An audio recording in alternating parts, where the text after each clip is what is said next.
Bro, do you some know when the event fucking is over? Do you know when the event is over, Veritas? When's the event over? Hey, do you know when the event is over? There's an event happening, and I need to know when it's over. Do you know what time? When is the what time is the event over? Veritas. when it's over. And that's when you need to have that song like ready to play. Yeah.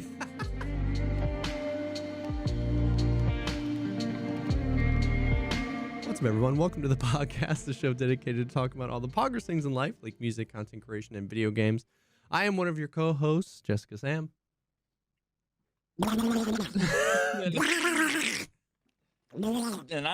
I can never do that. My dad could do the like he could like talk. I can't do that. I have to. I need physics. Yeah. I need like inertia. Oh my god, do you remember Donald Duck pre-inertia, dude? Oh my god, those were the days, Those dude. were the days, bro. When Darkwing Duck before they nerfed his the weight system. Carry weight, yeah. Crazy. What's up, man? I mean, just bored. There's nothing. I was gonna say there's nothing to play. There's like plenty to play. I just like don't. I'm like in a weird rut right now where I just don't want to play video games. But for the first time in years, there's just nothing. Like I'm literally playing Diablo on autopilot, not paying attention, so that I can watch the Johnny Depp Amber Heard trial for the fourth time. But this time with Emily D. Baker, I believe is her name. Like she's a lawyer. She's actually like I think like an LA district attorney or something like that. And she had like, live reactions back when it was going on. So now I'm watching her live reactions in video form because it's like I'm trying to brush up on the old defamation. May or may not be relevant. Yeah. I reached out to a bunch of people and I have not gotten any responses from any of the like lawyer folks until 4 p.m. this afternoon.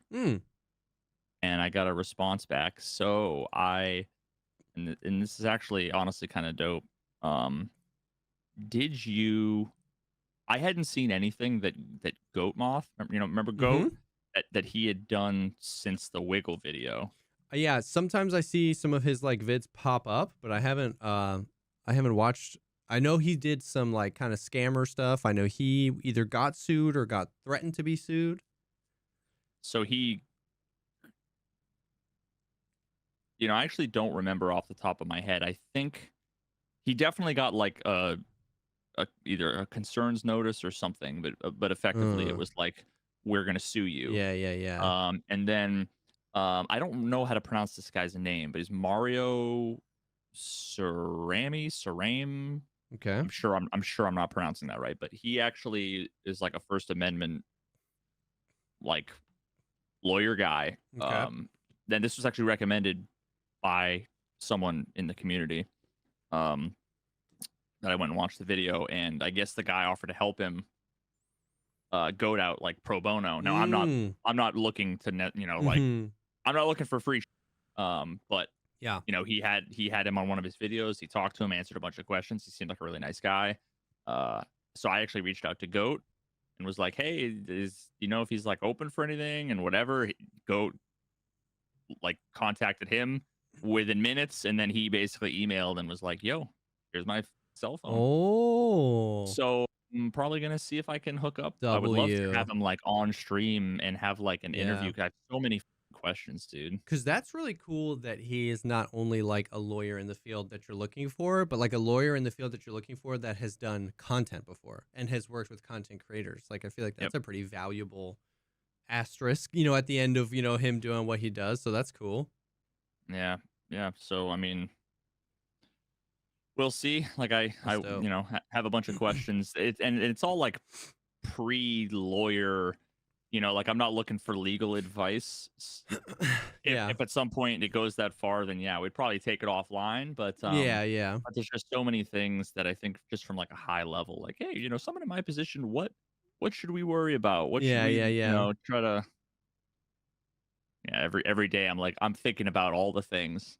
Like on stream, what am I saying? I'm basically at this point, I'm assuming everything I'm gonna be doing is gonna be in a deposition or played in Yeah, court. yeah. Like literally. I mean, I'm like, Will I get called in as a witness? Because we talk about it on the podcast? I say that I hoping so. I mean, I doubt it. Oh, damn it. I mean, like if you I gotta want, start defaming Billy Mitchell. we can DM back and forth a bunch of relevant court related stuff. Yeah. Then they'll require our Discord logs. Yeah. And those will like go public, and then my lawyer's gonna have to object and make sure that all of the private information's redacted, feed and pics and stuff. Yeah, well, yeah, I mean that. No, they wouldn't show those in court. not for free, at least. Oh man, that's funny. But yeah, right now I just don't feel like playing any games. I feel that. It's like I definitely feel the like so like separate from just like you and specifically the games, that general sentiment of like we live in such a world of like excess with a lot of things. Like I've been feeling that with like TV shows lately. I love watching TV shows.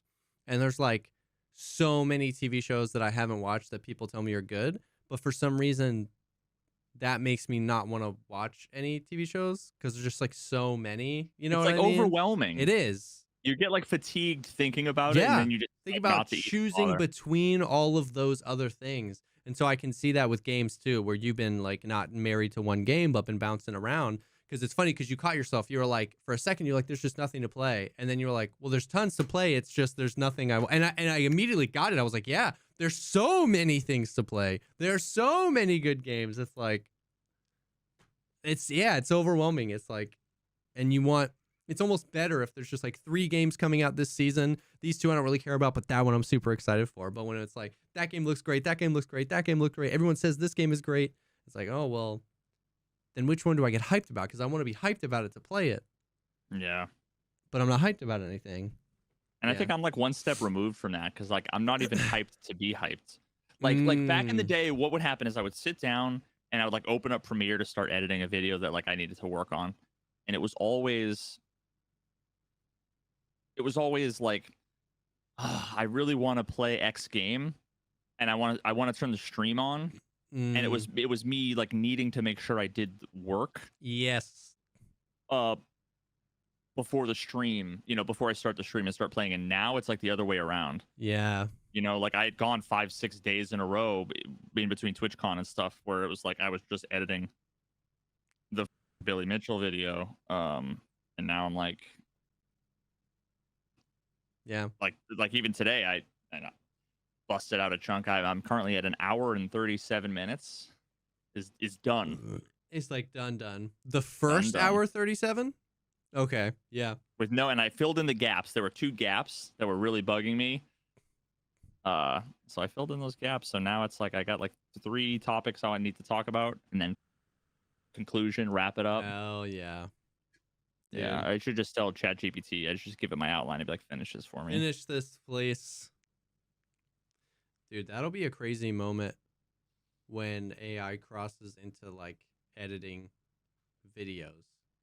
Because it can do text. It can like generate text really well, obviously. Oh, God, dude. All it needs to do is just basically find relevant video based on keywords, crossfade back and forth, and then put like music based on the text. But that's what I'm saying. Okay, so imagine we're not that far from that. No, that's what I'm saying. Like, so imagine like, you know how the podcast GPT, where like Subtlety was like, here's a bunch of audio Veritas talking, and then it created of the like your voice, and then here's a bunch of Jesse talking, and then he could do whatever he wanted with it. It's like, at what point do I go, here's my 8-hour stream, and I feed it 11, Mr. Beast videos to train on. And I'm like, make a 10-minute highlight video. And it just goes, boom. And it's like music, cuts, transitions, zooms, like. So how far? 6 months, a year? Like, it doesn't seem that far. We're tapping into what'll be the next paradigm that none of us can understand, right? Like if you rewind to like the 50s, right? Yeah. The whole idea that there would be like these individual content creator, influencer, like Yeah. it wasn't even something that anybody would have even crossed their mind, right? Yeah. The future version of that is going to be like, it's not going to be the people who are the most creative, who are the most skilled when it comes to editing and creating. Yeah. It's going to be like, who is the most interesting like persona or character, Yeah. with the AI doing all of the rest. Yeah. So oh God almighty. But then like will it work itself into a black hole? Because like, like have you seen I don't know why there's a better example of this, but like, do you ever see the MKBHD video where he uploaded the same video to YouTube 1,000 times? No. Yeah. Tell me more. So he uploads a video to YouTube, downloads the video from YouTube, uploads it to YouTube, downloads it from YouTube, uploads it to YouTube. Just for the compression? Yeah, he just wanted to see what would happen. So he did it 1,000 times. Damn it, I thought about that too. And it just ends up in a black hole of like purple boxes and just like it's just compression artifacts being compressed. Yeah. And so it's like, what do you do when like there'll be a time where we're training the AI? It's like, I want like a Mr. Beast video because Mr. Beast has the best editors. But what happens, one generation later where we're training the AI on previously done AI viral videos, and it's just like, you just went British there for a second. Did I? AI. The AI. What if we train the AI? And then what if it's just like, and now we're training the AI on old AI and it's trying to do new things with old things, and then all of our videos end up the same. The AI. Bravo 6. I mean, yeah. Then I wonder if it's just going to end up coming down to. Then it's going to be like there's no value in any like individual person or not. It'll be like whichever content machine is like the most endorphin producing. Yeah. And it's just going to be a bunch of bots with one video with 1 million views. Every other video has 11 views, and that's just what it's going to be. Oh, there's a Black Mirror episode here. Yeah. Yikes. I don't like it. Well, I feel that. What's up with Tarkov land? I understand that there's been some Bro, do you know when the event is over? Do you know when the event is over, Veritas? When's the event over? Hey, do you know when the event is over? There's an event happening, and I need to know when it's over. Do you know what time? What time is the event over? Veritas. When it's over. That's when you need to have that song like ready to play. Yeah. What is that? That's not Blink-182, is it? I think it's Blink-182. Maybe. When It's Over, sung by Sugar Ray. That's the time I'll fall in love again. Oh my God, yo, holy! It's 2001, boys. Woof. Yeah, there's an event. You need to have that on repeat. I should. I'd get demonetized on YouTube, bro. YouTube ain't messing around, bro. Like what you've been getting hit. I just have a. We'll talk about Tarkov in a second, but yeah, I'm in a whole new world of like, on Twitch it's so, like, the live content idea is just not built out on Twitch, right? So like you're not gonna get bopped. So like, somebody sends me a link to a YouTube video and it's like their Tarkov edit, but with, Creed playing in the background or whatever. It's like, whatever. On Twitch, it's up. I was like, dude, I got to retrain my brain. I have this scene. It's like hang in there. It's a little cat poster hanging from a branch and stuff like that. And I do it like when crazy stuff happens. And I guess I put like some music, the girl from Ipanema or whatever that name of that song is. It's not the music I made for you. That is my BRB screen still to this day. You need to put that on. I need to. I have to now because so that I can copyright your bitch ass. I got hit. Boy. Dude, 8 seconds, 8-hour stream. I'm 50-50 splitting the revenue of that 8-hour stream with the copyright holder. So, and you know what's super messed up? In YouTube, you can just, when that happens, you can say, I want to cut out this 8 seconds, right? I just want to take it out. If your video is longer than 6 hours, you can't trim it. And so since I'm streaming, it's like I can't trim it. So I just am just 50-50 splitting the revenue from that stream. I mean, it's not like it's thousands of dollars. Not even close to that, with right? Creed. Yeah. But you know, it's actually totally random. Never mind. I'm not gonna say this. Never mind. I'm not gonna say this. no way. Yeah, you're just like. Yeah, exactly. Exactly. There's like one particular channel. Never mind. Never mind. There's one channel that has been like live streaming on YouTube for years.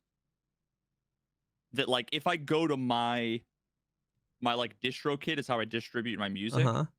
There's like a thing that basically shows you like where all your the music is content being ID, played. Yeah, and then it's just like literally, it's like a bunch of random Russian videos that are just straight copy pastas of some of my videos.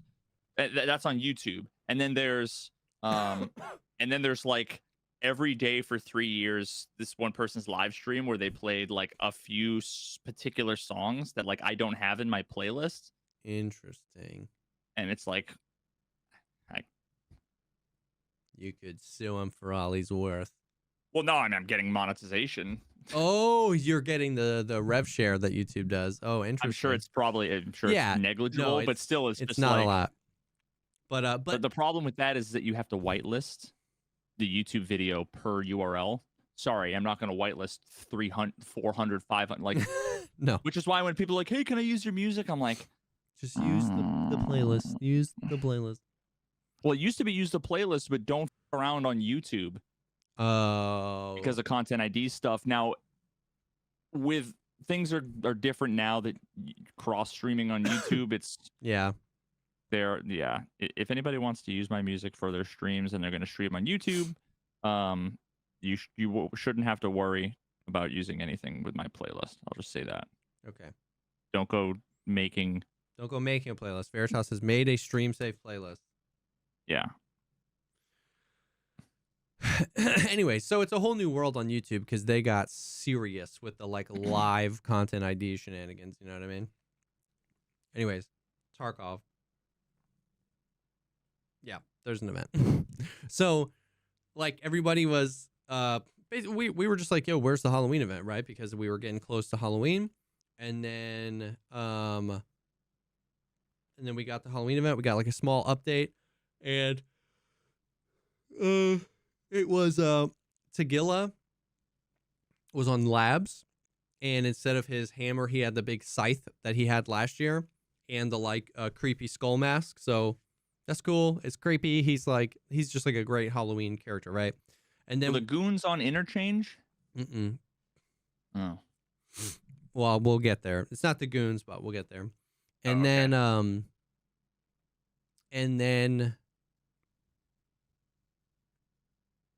what am I doing?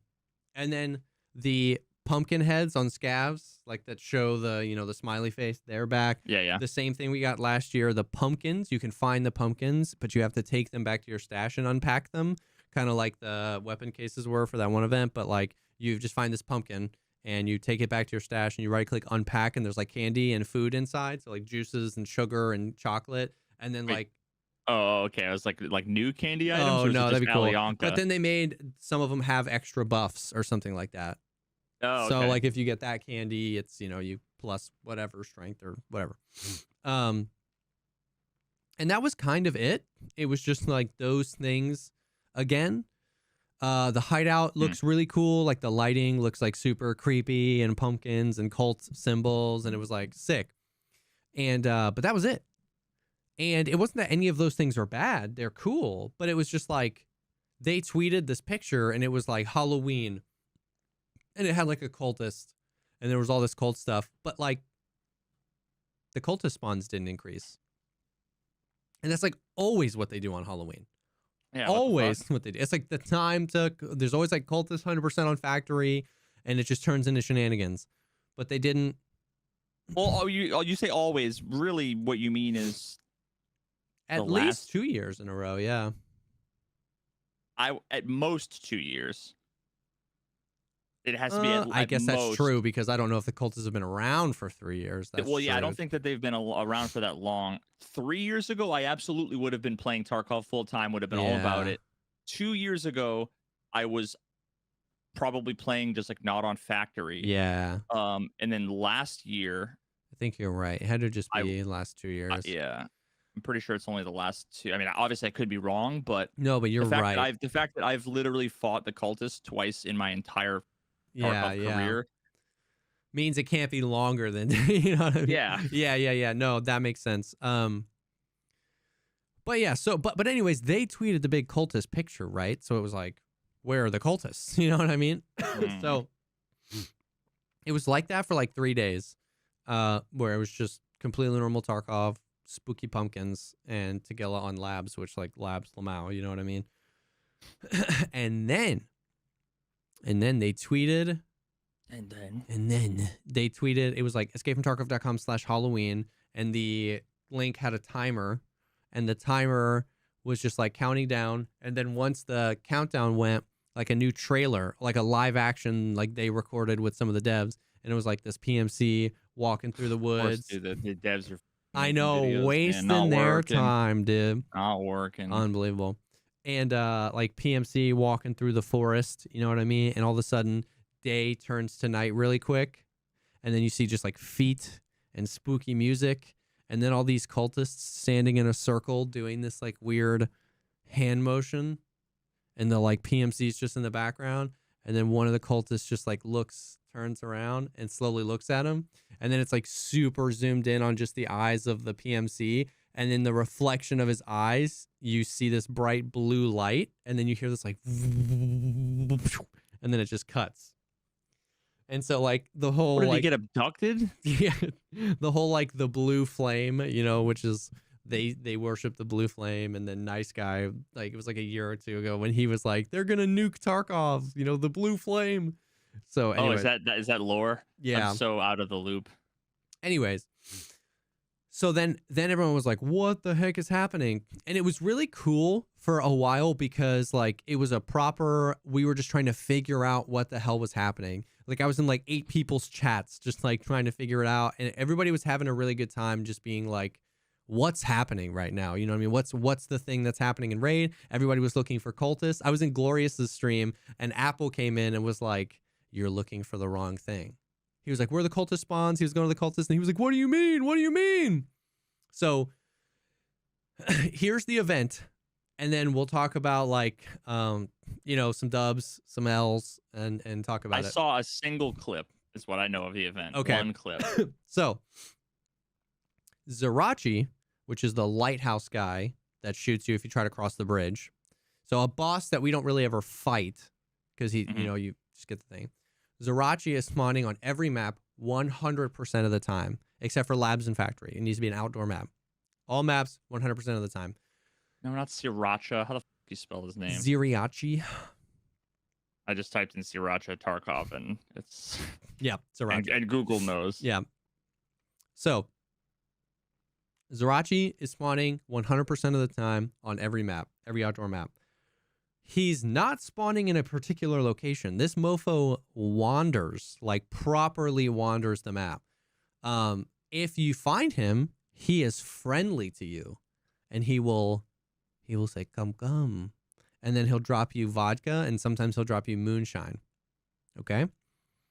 If you kill him, then day turns to night really quickly. It gets real spooky lighting outside, and 6 cultists will randomly spawn and start a ritual. And this giant blue beam of light all the way up into the sky can be seen from just about anywhere on any map. It's the coolest I've ever heard. It's sick, dude. And they start a ritual. And one of the cultists, the other 5 will wait by the ritual marker, and one of them stands there in a new animation doing this, like summoning something. And like, I mean, you can like walk. If he's the only cultist, I want to see one of them like walk in and just go, ascend. If he's the only cultist left, you can like walk up to him. He won't aggro you. He is completing the ritual. Also, what happens when... and nothing else happens, though? No, wait. Also, what happens when day turns to night is all the extracts close except for one. It picks a random one, so it's not the same every time, but it picks a random extract, and that's the only extract. And on your extract screen, there's a new one at the bottom that says ritual in progress, 6-minute countdown. If you kill all 6 of the cultists, you the ritual fails. Like you stop them from doing the ritual. The blue light goes away, it turns back to day, and you can loot all the cultists. It's cool because if you kill the one doing the ritual, one of them will stop aggroing you, turn around, and pick it up. Like, it's pretty cool, dude. It's pretty sick. That sounds neat. If you don't kill the cultists, if you leave them up, then they spawn after the 6 minutes. The translation is basically vengeful Ziriachi. They reanimate him, and he's back, and he has 46,000 HP. That explains, I think, maybe the clip I saw. Yeah, he has 46,000 HP. He's got like a brand new super red, like crazy looking mask, and then things get a little... Does he also not aggro you? He does. So this one will teleport to you. He just teleports around the map, waxing players. If only he made the foomp like Minecraft Enderman. Yeah, that'd be I would wild. Shit my pants, dude. I don't know why. Endermen are like the scariest things in any video game. I don't care if it's like my 10-year-old niece plays it and she's fine. Yeah. If I hear an Enderman, I'm like instantly my pants and I nope out of there. Yeah. He has 6,666 HP per limb. And if you are close to him, you get 2 status effects if you're close to him. One of them is that your endurance is reduced, and the other is that all of your guns jam. You can't use guns. You go click, jam, you clear the jam, click, jam, clear the jam, click, jam, click. I mean, you can't use guns. And he's got 6,666 HP per limb. And if you try and run away from him, he'll pull out his arse ass and just body you. So it's basically like Jeegers. Now, some people were like, oh God. Some people really quickly were like, yo, oh my God. That's a good one. Okay, sorry. Some people were like, yo, the PPSH doesn't jam. It can't jam. It's like open bolts, realism, garble. It can't jam. So that also explains the clip I saw. Yes. So everyone started bringing PPSHs on their back with LRNPC, and just like 70 round PPSH mags are 200,000 rubles on the flea market right now because everybody was just bringing them in. Also, so PPSHs don't jam. Double barrel shotguns don't jam. The sawed-off shotgun doesn't, and revolvers don't jam. So any of those work in the vicinity. So then he doesn't have head armor, right? Like no head armor, no. But it's just like if he's chasing you down, which he frequently does, it's hard to only hit him in the head, right? So it ends up taking a ton of... You can also throw grenades at him. But anyways, if you kill him, nothing happens. You get to loot his cool mask, and that's it. And so it was like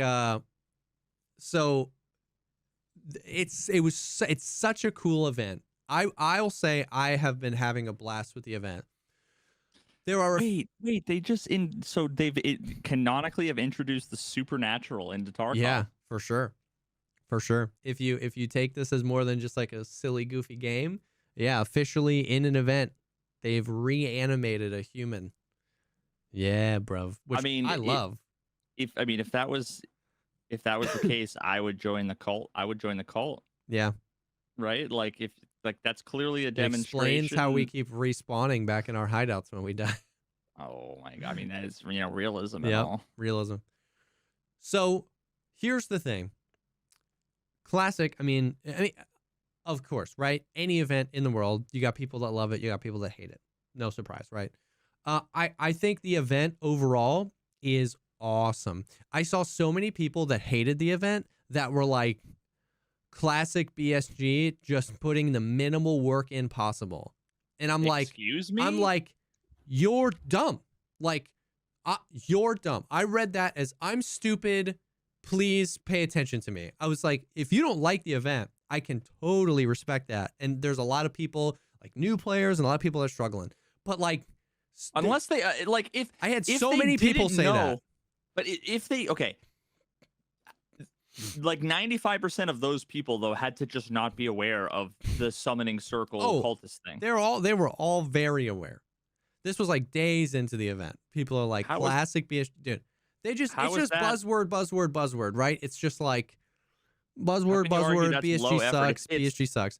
They made a bespoke trailer IRL. They made new animations. They had to do all new different stuff. They have like a whole ritual that everybody sees as their extract. They've never done anything messing with extracts before. Lots of new stuff here. This is the most new mechanics they introduced for an event, and they introduced it in a single update. Yeah. But here are the things.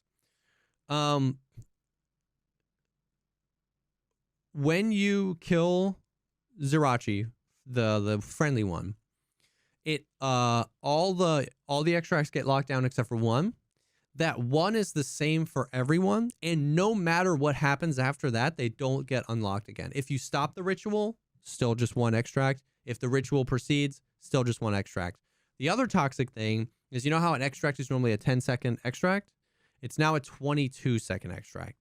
So if Zerachi, Fat L, I hate that so much. If somebody kills Zerachi, what happens is 5 people on the map go, what's the extract? And they just go sit by it. And if you get there in time, you have to wait 22 seconds. It's like every time I've extracted, there's been dead bodies in the extract from like people who got camped and then the guy left, or I've gotten camped a bunch of times. The very first time I killed the cultists, I cleaned up, I had all this loot on me, I sat in the extract, and I was like, sat there for 10 seconds, I was like, whew. I was like, wait, why am I not? Why does it say 10 seconds left? Grenade, boom. I had like 8 seconds left of the 22-second extract, and a grenade just comes in. I was like, come on, bro. See, now, like, that reminds me, I instantly get, like, OG PUBG vibes, where the circle is, like, the final circle, and you don't know where each other is, are, so you're kind of, like, prone behind a tree. The circle's coming in. You don't have any visual. You just get up and you start running, and both of you are running, and it's, like, whoever can kind of panic shoot. That's what would happen. If it were me, I'd find a good camping spot near the exit, and I'd wait until there was a 45-second countdown and start booking it for the exit. See, that's the thing, is that like, that would be cool. It's just, it's not 2 parties and neither knows where each other is, but we just know where we need to be. It's one party has been there for 30 minutes. So they, with the audio, know exactly where the other party is. The other party, that's the thing, is like, it's like, people like, check your corners, man. And it's like, check my corners. Like some of the extracts that it'll pick, it like a collapsed crane. Check your corners, dude. Oh, it's the some of the ones on customs that are just like there's bushes everywhere, or interchange where it's like any of those, it's just a giant open thing with some trees, and a person behind every tree, and every bushes, barrier, and every there's tank trees, and tent. And there's long angles if somebody's sniping. There is no check your corners, right? Now here's the thing. Airwing said, because the event also happens in offline. If you go offline, right, and you check enable bosses, it happens. So that's where a lot of people were like just running it, trying to figure out what was happening. In offline, Airwing told me, I didn't do many offlines, that if you stop the ritual, the extracts reopen. And that would have been perfect, because then it would have added an incentive to go to that high PvP location, because you were like, because sometimes nobody, like on really big maps like streets, right? It's a really big map. Sometimes just nobody goes. Somebody assumes somebody else will go, and nobody. And can you see it from everywhere? Is it clear? The blue. Well, yeah. Okay, so we'll come back to that, but you can, if you can see the blue light, you can see it pretty much everywhere, from everywhere. So it's like, that would add an incentive to like, okay, if this ritual goes through, the extracts stay locked down. I don't want that to happen. I need to make sure that somebody's canceling it. And then that 6-minute timer is more meaningful. But like, if you didn't want to engage with the cultists or the reanimated Zirachi, that 6-minute timer doesn't matter to you, because once Zirachi's killed, it's like, well, I only have one extract now. So like it would have played more off of it, off of the event, it felt like, if when you did that, the extracts reopened. And the fact that it happened in offline almost makes me think it was a bug, that it wasn't doing that or whatever. Or if one of my mods had this idea, it was like, what if it locked down all the extracts but one, but everybody were assigned random ones? Yeah. Sometimes you and another group might have the same extract, but you wouldn't know it, and it wouldn't be such easy pickings to just like. I feel like that would, to be fair though, that would also, I don't know, seems like it would be largely indistinguishable from what we have today, and that everybody really has one exfil that they're planning on going to. It would just be inconvenient, but at the same distribution of probably people per exfil. But it depends. It depends, because I feel like with the beam being there, you know what I mean? Like you might your extract might be back where you spawned, yours, whatever. I think it would be a little bit more. I would prefer just the original idea of, like, if you stop it, it reopens. If you don't stop it in time, they stay closed. I think that makes more sense. And I think it would have added more incentive for people to go stop by and see what was going on. And then if you wanted the ritual to go through, like if you were going in to try and kill the reanimated Zirachi, you would then have to play defense of the ritual of the other people. And that just felt like it would have been another layer of like fun on top of the event, where like some people were trying to prevent it, some people were trying to stop it. And like, I feel like that would have been fun. So that was the thing that like people really, and because it's every map, all outdoor maps, 100% of the time, it was just like, dude, I did this 10 raids in a row. I had fun. Now I'm trying to do a quest, or now I'm trying to just play with the, you know what I mean? So it was like, there were no maps that you couldn't do it except for factory and labs. Now that's why I ended up playing streets a lot for the second half, because customs was the one. Customs is always the one people play the most, right? Because it's pretty flat and it's pretty small comparative to like, woods or streets or something like that. But the thing with customs is it was just like you just couldn't survive, because it was everyone's going in super geared, super chatted out, so many thermals. So it was just like hard. It was hard to like survive. So I ended up playing streets, and like today I played streets pretty much solo all day. And it was nice because like 50% of the time, nobody could just find Zirachi. So it ended up being a nice balance where like if I found him, I'd kill him and I'd start the thing and I'd try to engage with it. But if I didn't find him, I wouldn't go looking for him. If somebody else killed him, I'd be like, ooh, where's the ritual? I would go do it. So on the bigger maps, it kind of felt more like less repetitive. It was just like another dynamic event that was going to happen sometimes in my raid. And I felt like that was pretty cool. So the bigger maps ended up feeling better. The other big problem was that for me, over the course of the event so far, like the 3 days, about 50% of the time, I just can't see the giant blue light. Is it ever like in the parking garage and interchange? No, or sometimes it's always where it should be. Far enough? Nope, it's just not there. And what's weird is that like it just doesn't show up. Doesn't show up. It's a bug. And what's also weird is that like most of the time, if I couldn't see it, Velian could. Or Airwing could. So but it wasn't intentional, because so many solo players, like they were like, anybody, like the most common thing was anybody got a fix for not being able to see the beam. And that makes it really toxic, because you don't know where to go. And by the time you figured out where to go, 6 cultists are shooting at you. And it's like, sick, I'm dead. You know what I mean? So that was a real bummer. Like that was a real bummer about 50% of the time. So that really added a layer of salt to the event, and understandably so. Like it was really frustrating when you couldn't see it. Like if Velian died, then I kill Zirachi and I can't see it, and I just like run into 6 cultists. It's just like, that's super lame. Back to the W side, BSG had the forethought that they reduced their kits. So they only ever spawn with Ketters or MPXs, and then the priest would spawn with a mutant with BP. But that was it. Like literally every single raid, every other time, they only spawn with Ketters or MCXs. So I was like, wow, they had the foresight to like MCX or MPX? Sorry, MPXs. And none of them spawned with armor other than AVSs, whereas normally they can spawn with slicks and defenders. So I was like, huge W for making them less toxic to fight. And the other huge foresight from BSG, they gave them footstep audio for the event. Oh, okay. Huge. So like fighting them during this event was infinitely less toxic than fighting them normally, where they you just had to. It was no audio. It was just Tarkov audio, which yeah, I mean, yes, beggars can't be choosers. Beggars can't be choosers. Po buddies nerfect. Po buddies nerfect. So I really felt like this event was really cool. It was like crazy weird. It was off the wall. It was suspending the disbelief. It was a little, middle finger to the realism, everything. It was just fun.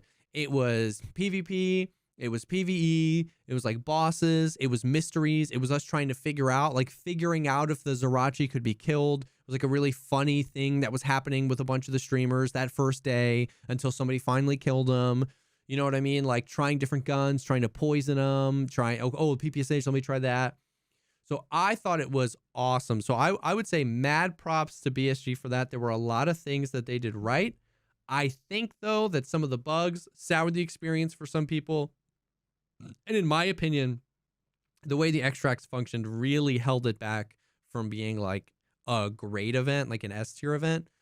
Now, of course, I heard nonstop, and I don't want to eye roll at people too bad, but it was like, I'm new to this game, and like, I just started playing today, and this is like crazy. I can't do anything. It's alienating new players, or like, this is really, I heard a lot of like streamer event, or like, this is an event for squads. It's not an event for solos.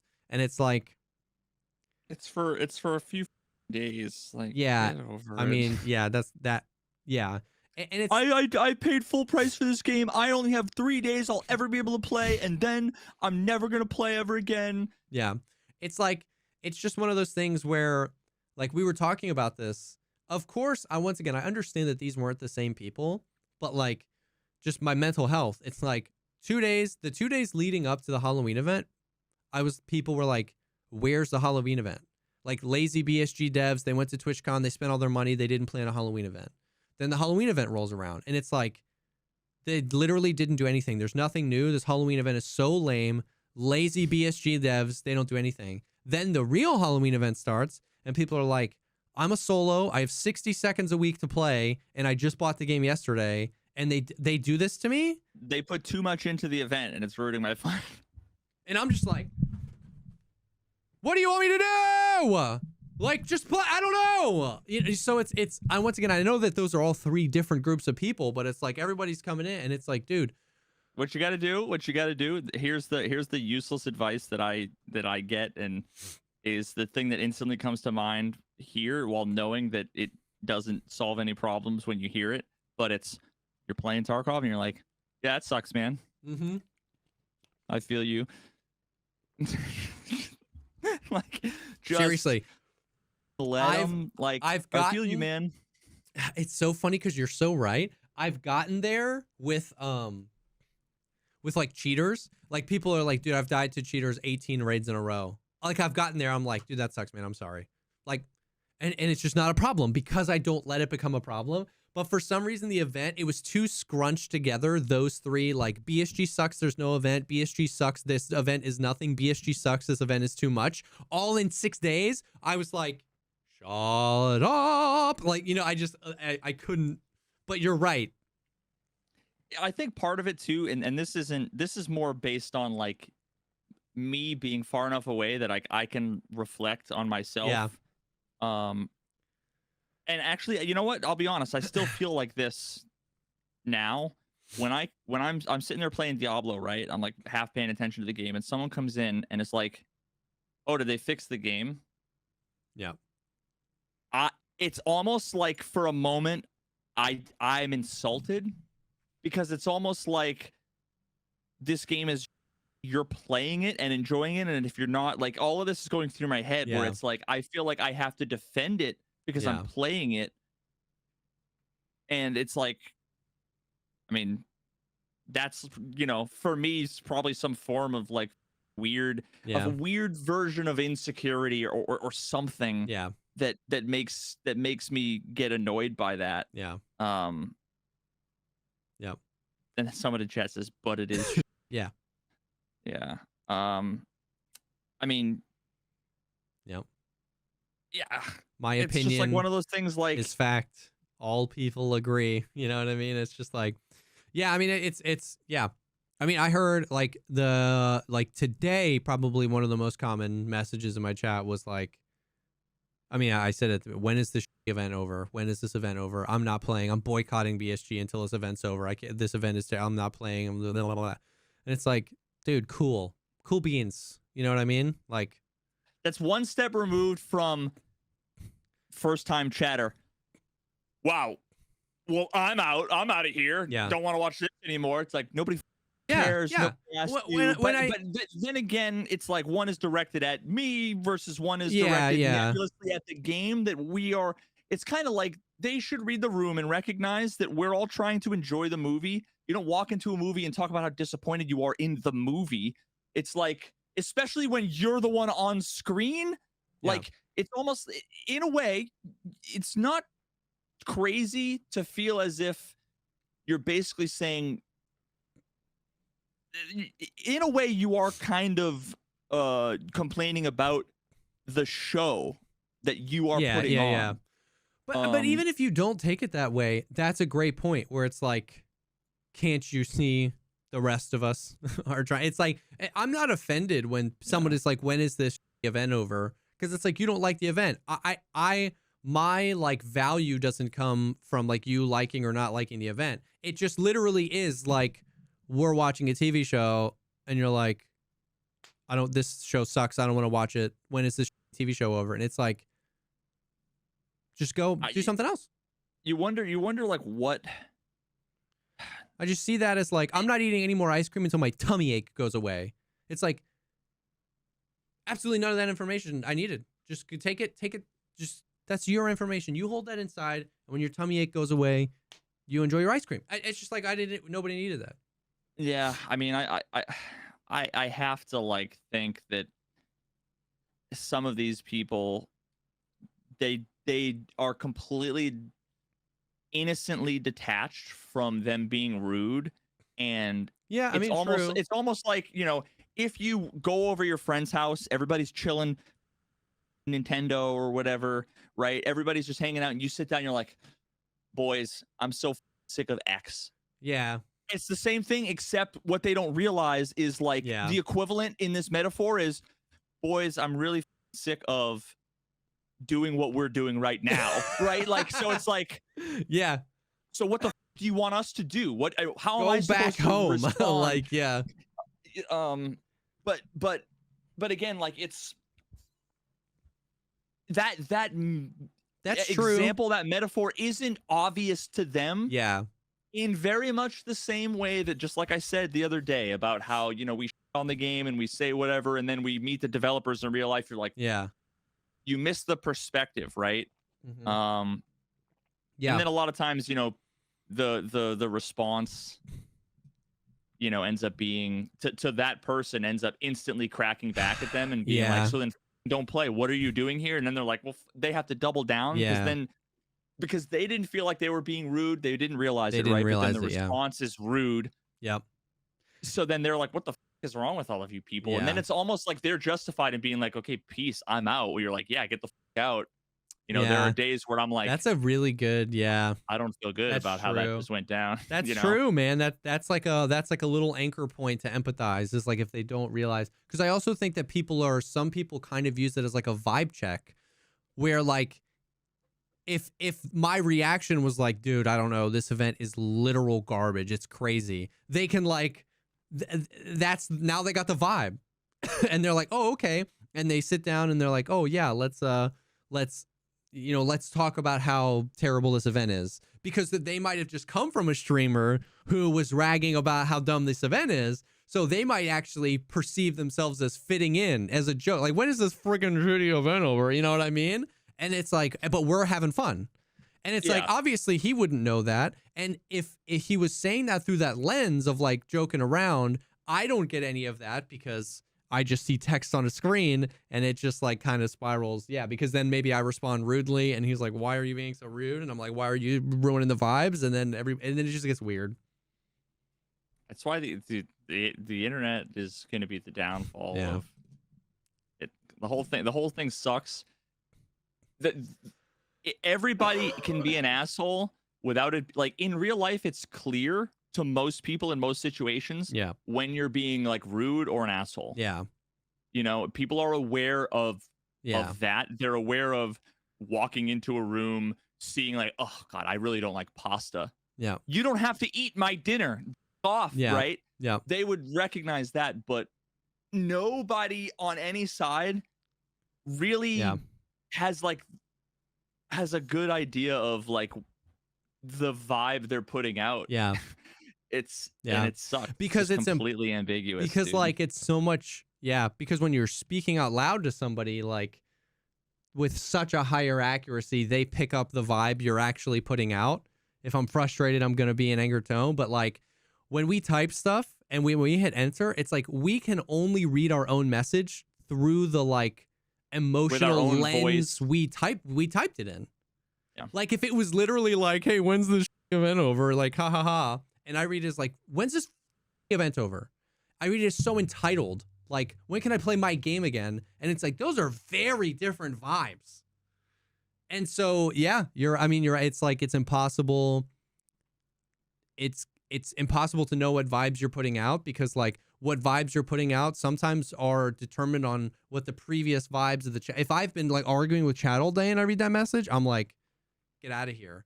But if we've been cracking up, like someone that like my assumption half the time when that happens, if I'm in a bad mood, is like I probably banned them yesterday. They're here watching. And they're like, now's the perfect time to get on this guy's bad side. I'm going to create an account, because there have been times where it's like someone says something you're like, oh, what, off, and then you read their name and it's like Jesse Kazam hater 97, and you're like, oh, like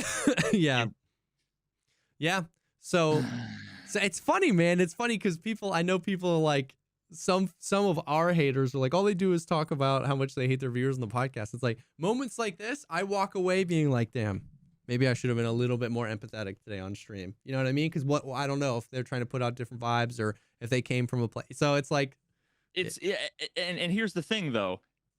There are some days where you being more empathetic will just lead to more people trying to step on you. And for sure. They'll say something and you'll be like, I'm going to give them the benefit of the doubt. Let's be like, that sucks, man. Let it go. And then they'll post another message that's like a little bit more poking, and then another one. And then you're like, are you kidding? Are you joking? Like, I gave you the benefit of the doubt and now you seem clearly like a troll. And it's like 85% of the time they are a troll. And then 15% of the time they're having a really bad day. Didn't read the room, like whatever. It's like, it's tough, man, because there were days that I would come walking away being like, I really wish I'd handled that differently. And then you think about like the different ways that you could have handled it, could have also made it worse and less fun. And then there's also the flip side of, there have been times where I have reacted in a way that I thought was like, I'm just being like, oh, yeah, that sucks, man. Or I'll like ignore it and kind of just let it be. And thinking that is like me taking the high ground, doing the right thing. And then some people take that as like, wow, I come in here, I say hello. I share my feelings and you just ignore me. Cool, man. And then they leave and it's like, it just went bad too. I did nothing and that went bad, where people will see your short answer and your uninterest as you're just one of those arrogant people who doesn't care about it. Really is lose-lose. Unless you are the type of, like, the only way to get around this is by constantly being happy and having a good time. Honestly, Yeah. that's why people like, obviously Deadly Slob isn't always happy, right? Dude, I But was he's gonna such bring a up Deadly. positive, like Yeah. he's such a positive, happy guy that is almost always enjoying the game he's playing. Yep. And it's really hard to harsh the vibes when you're in a good mood. And if you're neutral or negative, it's so easy to harsh the vibes. And what he's done is he's like found the holy grail, because now it's a perpetual motion machine. His vibes are so good, and he's been streaming for so long that chat's vibes are so good. Like, it's hard to derail Deadly's chat, because his chat's like, we don't want none of this. Like, they'll weed it out. Even if he misses a toxic message, they'll weed it, because the vibes in a Deadly stream are just so good, between like him having a good time, it's often a super goofy game, and just like chat loving it. That and don't forget that he has the other part, which is there's enough people in his chat to get that momentum. If you have 37 viewers, you won't have enough people that aren't lurking to step in and have that critical mass. But with 2,000 viewers that have been watching him for 8 years, dude, like he's just, dude, literally untouchable. Like, the vibes in Deadly Slob stream are the best vibes on Twitch, because you get too many people and it flips again, right? XQC, you go into his stream and you're like, these are like some mad weird vibes, you know? It's just, he's got like unparalleled vibes in a Deadly Slob stream for sure. So, but it is hard to do. It's hard to do. It's, yeah. I mean, if I could find something where I would be, like there are days where I've played games and it's been like so much fun. I've been nothing but fun, really good mood. And those are the days where someone comes in and says the most mean, toxic, and like literally I'm like, bro, sorry you're having a bad day. Like literally you do like the opposite of toxic, where it's like you give them all the benefit of the doubt. You say something nice to them, like you don't ban anybody. It's just that in order to have that, I need like a fun, engaging, not game that's frustrating and annoying. For sure. And, for sure. I really feel that, like it's a 1-to-1 correlation between like my fuse growing shorter with Tarkov and my fuse growing shorter with chat. Like, it used to be really hard to get under my skin. You know what I mean? But now when I'm like, if I'm just like right on the edge of being super frustrated at the game, it's so much easier. You know what I mean? So it's like there really is something to that. If you're doing something you enjoy, it's harder. It's just like harder to get under your skin, because you're just like having such a good time. Yeah. And I think honestly, I think variety streaming, like half of that is variety streaming, I think helps.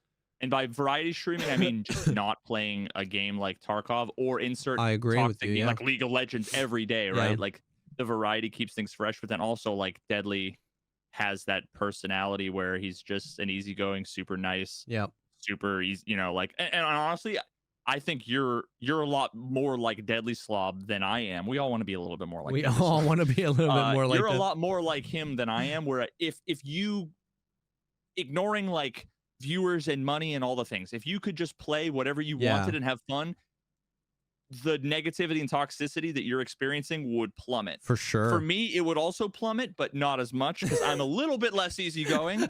I'm more of an asshole.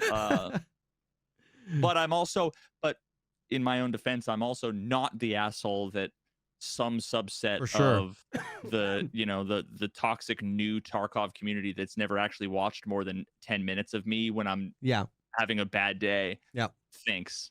No, I agree. Interesting, fascinating, but when is the event over? It is over tomorrow, by the way. That Apple came into chat. My stream title today was, I don't know when the event ends, ... And Apple came into my chat and he said, hey man, it ends tomorrow, now you know. So I changed the title of my stream to the event ends tomorrow. The one clip I saw was, I don't know who it was. Someone is probably gonna recognize like the clip. I was like 3:30. I got up this morning and opened up like Twitter without my contacts in. It was just kind of like scrolling. So I don't remember who it was. But it looked like it was on Interchange, like up one of the ramps on like the big platforms, like outside. And I didn't know who it was. I thought it was the goons, but yeah, I guess it was Zirachi. Yeah. Where the guy had a PPSH, dude, and ran over, and Zirachi was just standing there. Yeah. Now here's the thing: he didn't aggro him, but did you say so? The 6,000 HP, that's the reanimated one. Yeah. So here's the thing: he was like headshots, reload. It took him 9 magazines full, all headshots to kill him. Was that the reanimated one or not? Yeah. So was he just bugged because he didn't shoot him? He just sat there. So he gets weird. A few things. He can run out of ammo. Like he will run out of ammo, and then eventually so he probably killed everybody in the lobby. Yeah, already. but he does bug out a little bit, because what he does is when he spawns in, when the reanimated one spawns in, he spawns with a cultist knife out, and he will try to gank you. Like he'll try to stab you. It's only if you put a certain amount of distance between you and him, he pulls out his RSAS. And once he pulls out his RSAS, he won't pull the knife back out. And so if you go away from him and then bait out enough of his shots, he'll be out of ammo with the RSAS, and then you can kind of do whatever you want to him. But when he spawns in, he's like trying to stab you. He'll chase you down. And so when I killed him, I only killed him one time, and he had just killed Berkey. He switched to the gun out, and he chased me, and my only option at that point with the PPSH is I went up to him, and he crouched, and his barrel stuffed his own arsehouse. And so I just stood up against him with my PPSH literally at his forehead, and I was like, blah, blah, blah, blah, and then like Velian came over and shot him, and then we were just trading mags until I finally killed him, and it was hilarious. Oh, I forgot.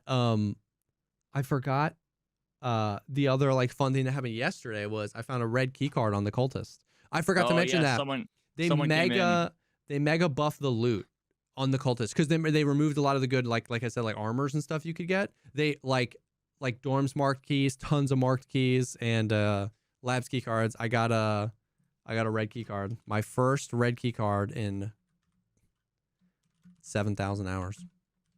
Wait. Like ever? Ever. It's the first red key card I've ever gotten in Escape from Tarkov. You fucking plebeian. Really? And I used to play Shoreline all the time.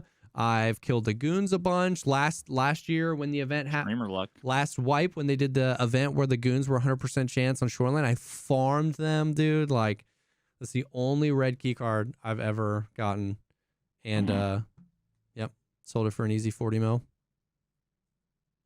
Did it cost you 32 mil in fees? No, they raised the price, because it's always based on like what the value is to like therapists or whatever. They raised the value of that. So like if I died with it, I can sell it to therapists for 10 million rubles. So the fee was 2 million to list it for 40. I remember malding about that, and then I remember them changing it, and it was like almost exactly the same time I stopped playing. Yeah. Because I had the red key card. I held onto it for like 2 months.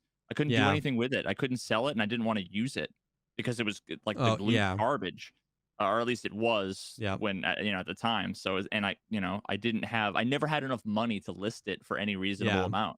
Because I was at like 2 million or 3 million, and it was like if I want to sell it for 30 million, it was 26 million or whatever. Yeah, it was super dumb. I found the last day of last wipe. So like right before August, we still didn't know when the wipe was. At this point, we hadn't realized it was tomorrow yet. And remember, they were doing that end of wipe event where you could get the 2 extra rows in your stash. And one of those quests, you needed a green key card. So you had to get into green. The last day of the wipe, I found a green key card on Tagilla and sold it for 100 million rubles because everybody wanted it to get into the stupid thing. But then it wiped the next day. So it was like nothing, but I sold something on the flea market for 100 million rubles. God damn. But yeah, so we found the red. That was poggers. Dude, someone said something about can't wait for the Jesse and Veritas duos on Arena. Bro, can we form a team? Dude, yes, bro. Yes. Put me in, coach. Put me in, coach. Dude, you, me, Desmond. We need a carry. We need a strong Desmond to carry. Yeah, I was gonna say it doesn't matter who else we have in there after that. Seal. That's 4. Was it 5? 5? Yeah. Anyways, I was gonna say Geeks, but Geeks? Obviously, if he came back, if he wants to, Tarky. If he wants to, dude, Berkey. Oh my god. Dude, Berkey is so funny. Um, but yeah. So it's been good. It was so the event's been fun. That's been my TLDR. I thought it was fun. There, of course, are things that could be changed as per usual. A few things that kept it from like an S tier event, in my opinion. But I thought it was really cool. And I thought it was cool the work that they put into creating something like crazy unique for the event. So that's what I have to say about that. Now, before we move on to some other things, I do want to take a second and thank the first sponsor for this stream, and that is Factor. With the busy fall season already in swing, you might be looking for some wholesome, convenient meals for your jam-packed days. Factor is America's #1 ready-to-eat meal kit. It can help you fuel up fast for breakfast, lunch, or dinner with chef-prepared, dietitian-approved, ready-to-eat meals delivered straight to your door. Factor's awesome. We've talked about them many times. I wish I had some this week because I didn't have any food to eat, and I tried to meal prep something, and it was disgusting. And so I have a bunch of meal prep thing that I didn't like in my fridge, and so I bought Hot Pockets because I hate cooking while I'm streaming. So I wish I had some Factors. Super easy, super convenient. All you gotta do is heat it up. Sam, I'm out, and I had Burger King, and I feel like I'm dying inside after having gone to the gym. This is the second time a couple days ago, but a couple of days ago I had this was like what I felt like it was the beginning of fall. I had the the chicken with sage chicken with the sweet potatoes, the maple butter sweet potatoes. And it was like, okay, it's fall, baby. Yeah. It's fall, baby. It's fall, baby. Yeah, dude. Yeah, they have all sorts of like seasonal seasonal meals that you can choose from. Cranberry pecan chicken, apple Dijon pork chops, all sorts of stuff like that. There's over 35 meals to choose from each week. So if you like a certain protein or if you like it to be more veggie, obviously with all these things with Factor, what I love about it is the convenience and like the user choice. Do you want more protein? Do you want more veggie? Do you want closer to keto? How many meals do you want a week? And so with 35 to choose from every week, it's kind of like the perfect combination of like, there's always a few things on there you've had before. So you're like, I know I like that. But then there's also like, I want to try this. You know what I mean? It's not just like the same 7 things you have to choose from. So it's awesome. You can do low calorie options that are around 550 calories per serving, protein plus meals with over 30 grams of protein. So it's pretty awesome. It's a W. So you can head to factormeals.com/pogcast50 and use code pogcast50 to get 50% off. That is code pogcast50 at factormeals.com/pogcast50 for 50% off. Thank you so much to Factor for sponsoring this episode.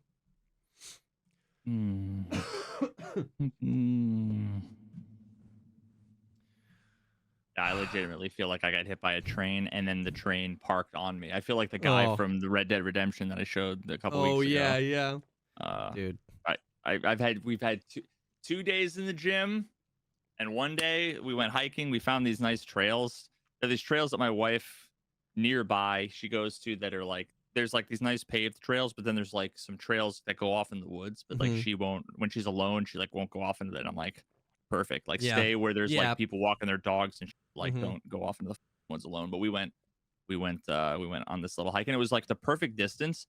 Like almost 3 miles is like the right amount for like a decent, paced, a very brisk walk through the woods with like, there's hills and stuff. And so far I'm keeping up with it. Hell yeah. Couple of days in the gym, one day hiking. I think that's probably what I'm going to do for a bit. Yeah. Until, eventually I'll get back and do 3 days. But and the Burger King really rounds it out, Listen, bro. I mean, at this point, I can't eat enough calories. Yeah. Because of my mini esophagus because of the surgery and everything. So like I couldn't even finish my Whopper. Like really? I can't eat enough. So that's why I'm like, I've been sitting here with cashews, mowing cashews down because, like I'm not looking to lose weight. I'm also not like trying to like bulk up, but at the same time, like you need calories, you need protein, and I just like can't get it all. Dude, I feel like I got hit by a truck, but just because of these goddamn little germ machines I have. We're all sick again, bro. Again. I thought I had strep again, which literally I had 1 month ago. I went to the doctor today and the strep test came back negative. But like, dude, last week my 5-year-old had bronchitis. This week, my 2-year-old, he had this like real gross phlegmy cough. So we take him to the doctor and they were like, my wife was like, the doctor came back and was like, well, 2-year-old, mind you, they're like, well, he has influenza A and B and RSV. And the good news is there's nothing I can do about any of those things. You just have to wait them out. We were like, super sick. I don't remember the last time I was sick with anything that wasn't food related. Just saying. Dude. And it's like the other, dude, it's well, listen, we're in, the podcast people, you guys are coming with me on this journey. You guys are, you came with me. The podcast people, when the birth of my son. Well, now we're in a rough spot, dude, because everybody's sick all the time. And all the other moms are like, don't worry. When your youngest kid gets to like 5th grade, that's pretty much when it's done. And I was like, that's like 7 years from now. Like, what? I'll be 40 by then. Yeah, dude, for real. I'll be 50. Oh, God. So it's just like, so now me and my wife are sick. The oldest one is better. The younger one is getting better. And now, dude, it's just like germ central. But yeah, no thanks. But I beat the con flu as a result. So many people got sick last week. Oh, My immune system was strong enough to beat that, but then he brought something from school, some little gremlin eating dirt or something. Now I've got his germs and I'm sick. Yeah, see, like I don't get exposed to like lots of kid germs. The problem is that those are lots of different germs all the time. I'm just exposed to this cesspool of germs that is just like human stink. Yeah. In my office that I sit 18 hours a day and in the chair, so that's like a different kind of immune boosting. Yeah, that's true. Yeah, that's true. It's true though, man. Like when we moved, you don't realize, like I didn't realize how gross my office was until you take everything out of it. And I was like, I was streaming in this? You know what I mean? It's like, oh God. But yeah. Well, what do you got? I mean, I saw you playing Diablo. You any news, or you just playing Diablo to pass the time? That's kind of what you were mentioning. The Target dummy came out. Oh yeah, yesterday. I literally haven't used it yet because I kind of just I want to wait. Like there's a point where when it's useful, and it's usually like when you're comparing, you're trying to figure out if A is better than B, but I'm still leveling. So like everything's always better than everything else. Like, so I don't want to use it when I don't want to use it. Mm-hmm. I want to be like, when I have a question I want to answer, I want to go use it and be like, this is either sick or maybe it needs work or whatever, rather than just like go in and use it when I don't, because I know I'm just going to be hitting a dummy and numbers are going to pop up and it's like, it's going to feel anticlimactic. Yeah. I know. Yeah. So there's that. Bro, it's like some of the things that annoyed me back in like preseason and season 1, they're like getting worse with the community. Like I for some reason I literally have like never opened up the Reddit app like ever. Smart. But I just get push notifications and it's always like recommended, and it's always like adjacent topics. Like 1 out of every 10 is interesting. And I keep seeing all of these ones that are basically like people are complaining. How do I explain it? People were complaining that like, things are too grindy. They were complaining that it's hard to find the items that they want, right? Like they never got improvements on items. Yeah. Whatever. So what they've done is they like raised the ceiling. There used to be like I told you before, there's like this item power number. Yeah. And that's like what a bunch of the stats are based on, and it matters for like 80% of the items, but not for the other. Yeah.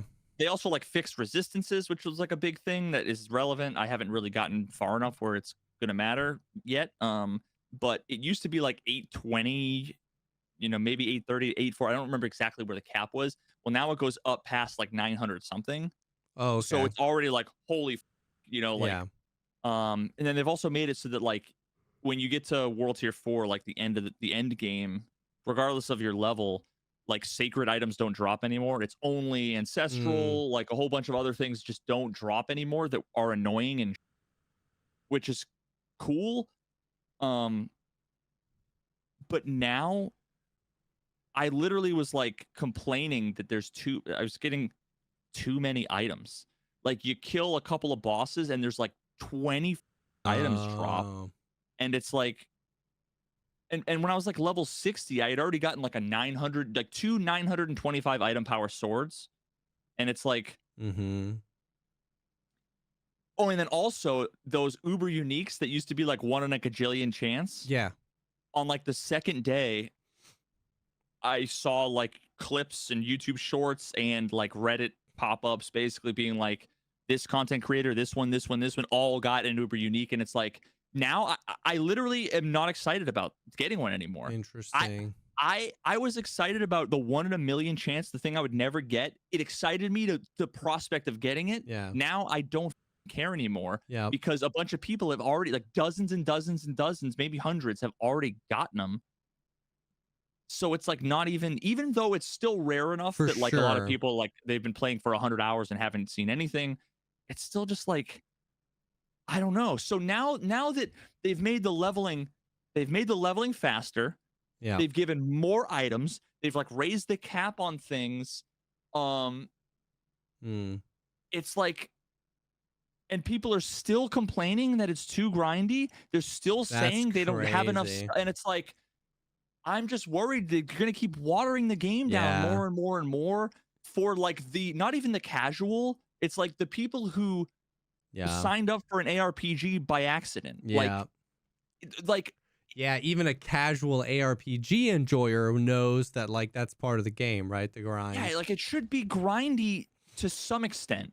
Yeah. If you can get to level 100 in 2 days, it's no longer fun making a character, maxing them out in 2 days, and then what? Being like, I guess I make another character, right? It's there's a happy place where it's like it would take somebody, maybe a couple of months to max out a character, or maybe 3 months, right? That's a whole season, maybe 3 months to max out a character and to get like the top tier loot, like really close to min-maxed gear. Yeah. Whereas, that 3 months for a streamer, it might be 3 weeks. Yeah. But at that point, it's like you're probably making content around build guides. You probably like have reasons to go through all these characters. But I don't know, man. It's been 3 days and I'm almost level 80. Yeah. And it's like, and I imagine that once I get to like the high level stuff and my character gets like busted powerful, and then I can just power level stuff, it's just there's just yeah. I don't know, man. I feel that even though I don't play the game, it's like, yeah. I mean, it's like, Merry Christmas from BSG. Here's, 1,200 rounds of BP and 5 slicks. And everybody gets a red key card. You're like, well, yeah. What am I doing then? You know what I mean? Like, yeah, I feel that. I mean, now don't get me wrong. A ton of changes that they have made. Massive W's. Like the game. Yeah. The game wasn't broken. And it wasn't bad, in my opinion. Yeah. Before, ever. Yeah. Even preseason, season 1, there were lots of things it needed to do, but like literally every game needs lots of things. That doesn't make it bad. It wasn't like Starfield bad. Yeah. Let's be real. But there's so many W's. All the simple things that it's so funny. There's so many simple things that like we've been asking for from a million games that are still not in the game that you would think would be simple. It's like, why aren't they doing it? Yeah. I feel like with Diablo, we're in an alternate timeline where they just did all the simple things, and it's like, it almost doesn't. But maybe like the main things they missed the mark a tiny bit. or they're heading in a direction that you're worried about, and so those simple things are easy to overlook. Is that fair? Not so much. I still appreciate all the simple things. There's a million quality of life things for sure, but I just feel like too much of a good thing in a game is not. It's not a good thing. Like the ability to grind, to have it take time to progress, and to have things be rare. Yeah. It makes it exciting because you have progression. Yeah. Progression, like Tarkov, that's the reason why I'm not playing Tarkov now, because I don't care about the progression or the quests. Yeah. The game itself isn't fun to play these days for me anymore with cheaters and netcode and bugs and whatever. But if the progression, like if all of a sudden tomorrow they wipe Tarkov and it would bring totally new quest lines, totally new skill system, I would 100% be all into it because they'd be excited to progress and to learn. But now it's like I'm not interested in the progression, so I'm not interested in playing. Yeah. And with the progression being so fast and it being so easy to get the good stuff. Yeah. I get it.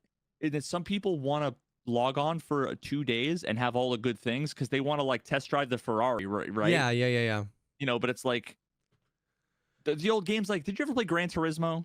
Yes.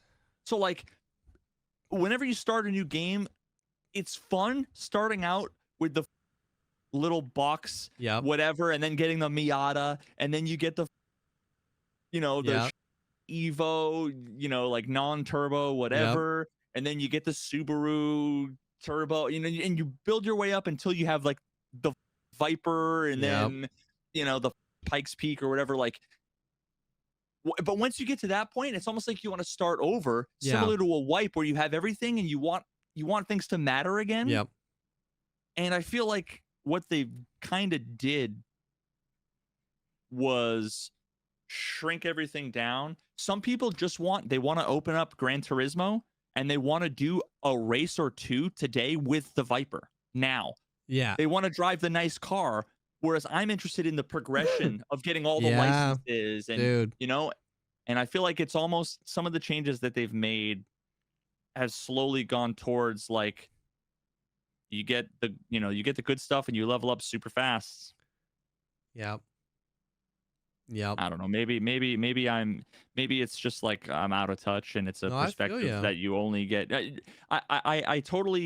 totally plausible that like my playing 24 hours in the last 3 days is like an unfair perspective that is unrealistic, but at the same time, if I wasn't a streamer, I would have played exactly that amount on a Friday, Saturday, Sunday. I'd get home from work and I'd play until 4 a.m.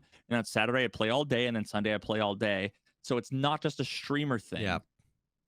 No, I get it. And it's, once again, like it's a cultural ARPG thing, or a genre specific ARPG thing where that's the type of game it is. So you're not just saying I played 24 hours of this game, whatever. You're saying like I played 24 hours of this game and I played hundreds of hours of these other ARPGs, and these are what made them great. These are why they were heralded as like these amazing games. So your opinion isn't just like I was just bored, I played this game and here's my opinion. It's like all of that stuff is part of it too. So yeah, I feel like the people just don't want. I feel like people want to have things like they're entitled to have the best things without putting in any time or effort. Yeah. And it's like Call of Duty, you're not going to get the golden AK. Like imagine if next week they made the golden AK Call of Duty, it was 5 headshots instead of 500. Yeah. Instead of every AR headshot you had to get 100. It's suddenly like everybody would have it and it's not cool anymore. Sure. And then when you get it, it's like, well, now what? There's nothing for me to do. Yep. So now it's almost like before it used to be you'd get to level 100 and you wouldn't have all of the items you want. And now it's like I feel like I'm level 80 with almost all of the items I want. Yeah. And it's like, well, I don't even want to get to 100. Because getting from 80 to 100, what makes that enjoyable is that every time something drops, there's a chance it's the thing you've been looking for. Yeah. But if you have everything you're looking for, then it's almost like then it feels more boring and more grindy because you're just doing it for the sake of making the number go up.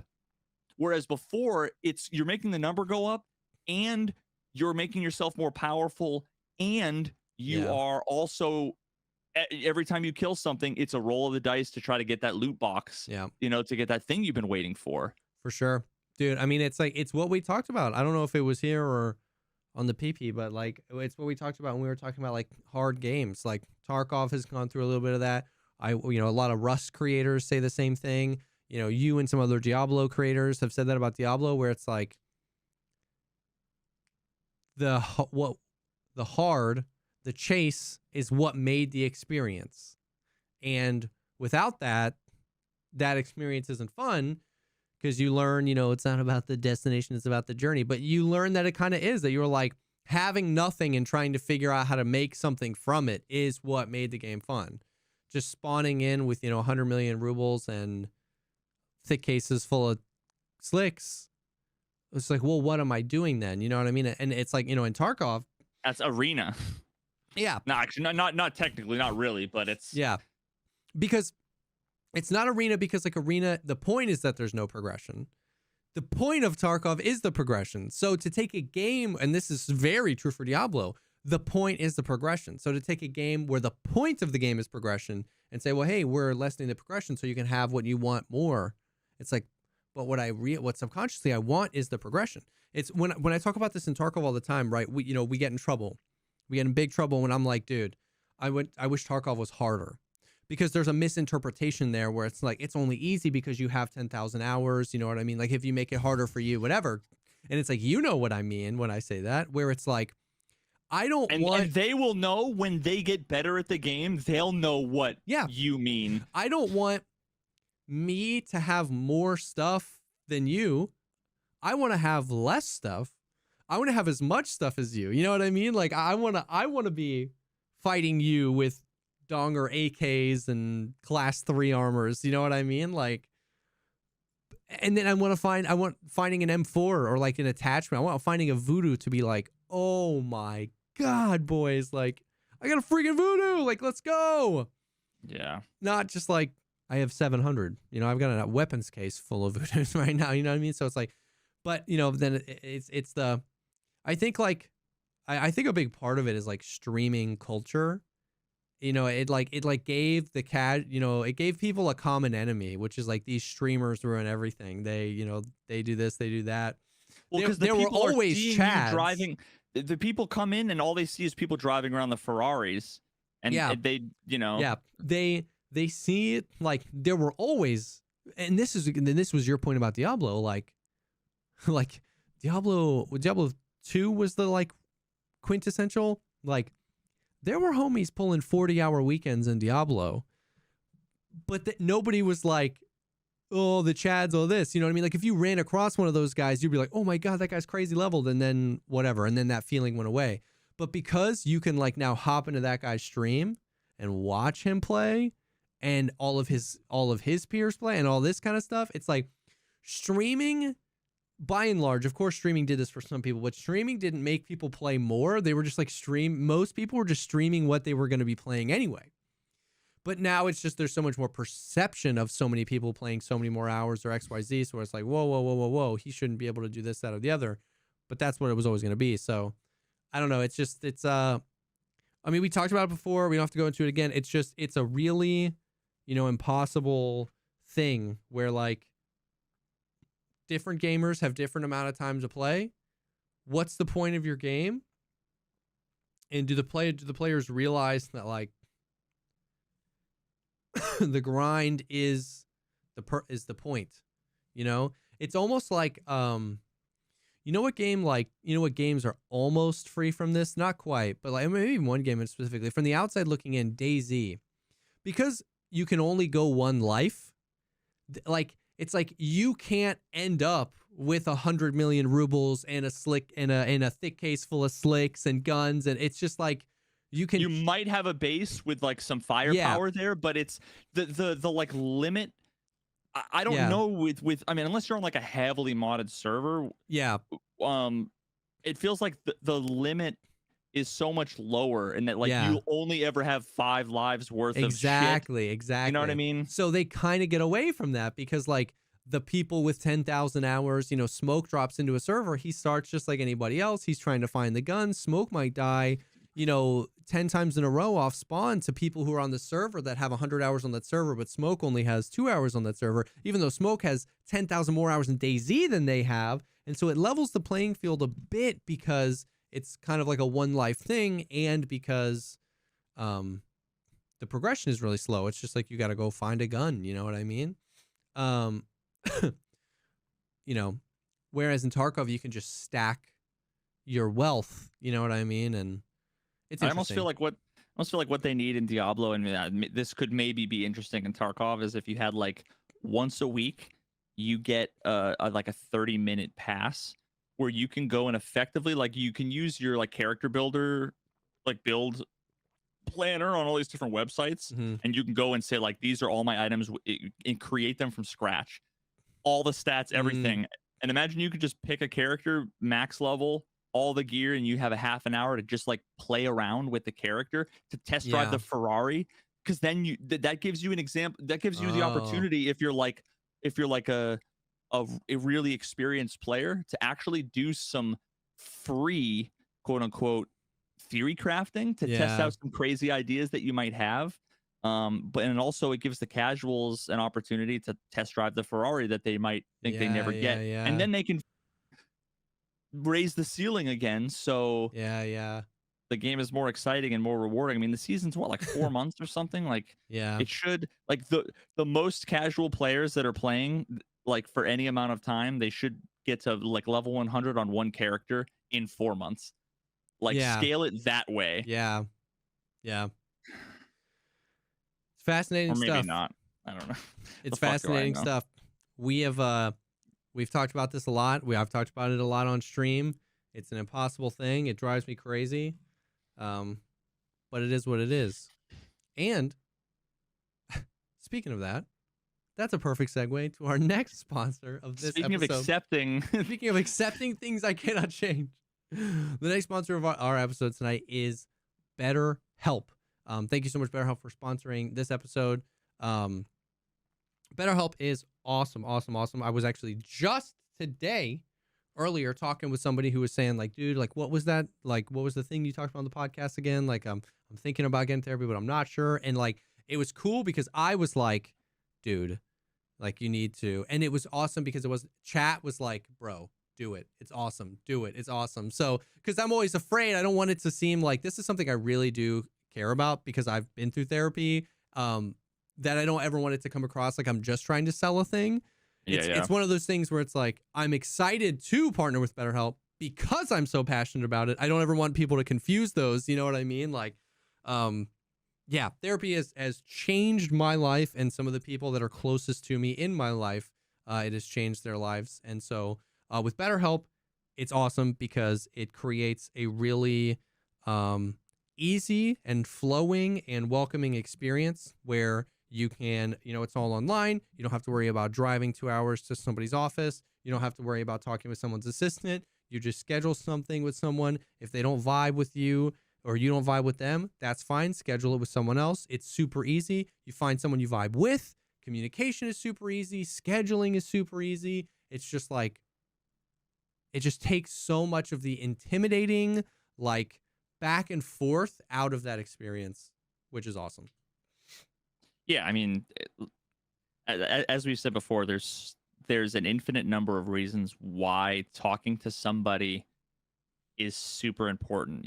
Whether it's depression, whether it's relationship issues, whether it's motivation, whether it's issues with work, whatever. Platform, like BetterHelp is like unrivaled. Like you said, the convenience is massive. But quick anecdote: when I first went to BetterHelp, the first person I got partnered up with, we had an appointment, didn't vibe, and it was like 3 checkboxes later, and I had an appointment the next week with somebody else who I've now been seeing for I don't even know how long, a couple of years now. And I mean, what better advertisement? What better advertisement than Veritas was giving Jesse empathy to Twitch chat advice earlier. Yeah, yo, it's like seriously. the complete reversal of roles, right? Like that should tell you, you know. Yeah, so seriously. yeah, And, I mean, and I know like legitimately, it's funny. We were talking about this with Valiant the other day, but like going into the holidays, like I know that that's a really hard season for a lot of people. You know what I mean? in Like winter, dude. seriously, seasonal depression, oh my God. winter. You know, the long nights, or even just like hard, hard times, hard memories. You know what I mean? It's a real thing. It's a lot of people struggle around this time. So going into that, it's just like if you see that coming, you know what I mean? Like if you know that that's a rough time for you every year, you don't have to be in the midst of a traumatic experience to benefit from therapy. Like if you just know that this is a hard, like I mean Veritas would agree that it's like you would be blown away at how powerful for your brain it is to just speak the words of the things you think all the time to another human and have them like in a judge-free zone just be like, dude, that sucks, tell me more about that, you know what I mean? And so yeah, thank you so much to BetterHelp. You can find your bright spot this season with BetterHelp. Visit betterhelp.com/podcast today and get 10% off your first month. That is BetterHelp, HELP.com/podcast. Thank you so much to BetterHelp for sponsoring this episode.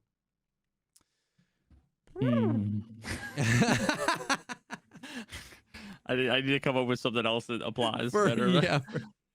So a few other little like anecdotal things. Did you see like the marathon tweet that's been going around? Nope. Okay, good, because this is funny. So do you know what marathon is? Like Bungie's extraction shooter.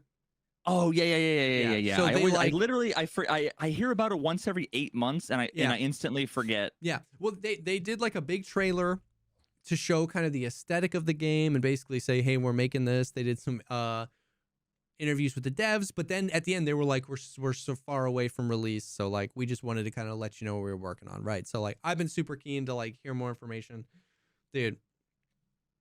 I'm not saying that they're, not a real publication, but I had never heard this before. But like somebody tweeted and it was like an article from this publication, and it was like Bungie invited top Escape from Tarkov streamers to play Marathon, and nobody liked it. And Bungie asked if this game was to come out tomorrow, who would play it? And nobody raised their hand. And like that was it. That was like the salacious, like big news. They tweeted this, or no? Some like gaming publication tweeted, and like this, they wrote an article about this experience, and it was like, it just like it felt like the most like reaching for drama. I don't have anything to tweet today ever, bro. I just pulled up the Marathon the game Twitter. Are you a content creator? Want to be a part of the future of Marathon? Sign up today. I scroll down and I see Tweak, Desmond, Clean, Nice Guy, Hayes, Bazinga, Finest, Tiggs, all saying yes, please. Oh yeah, yeah.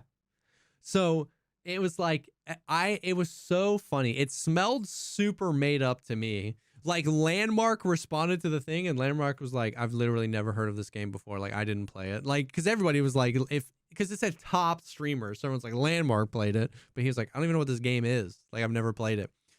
So like I thought it was full fake.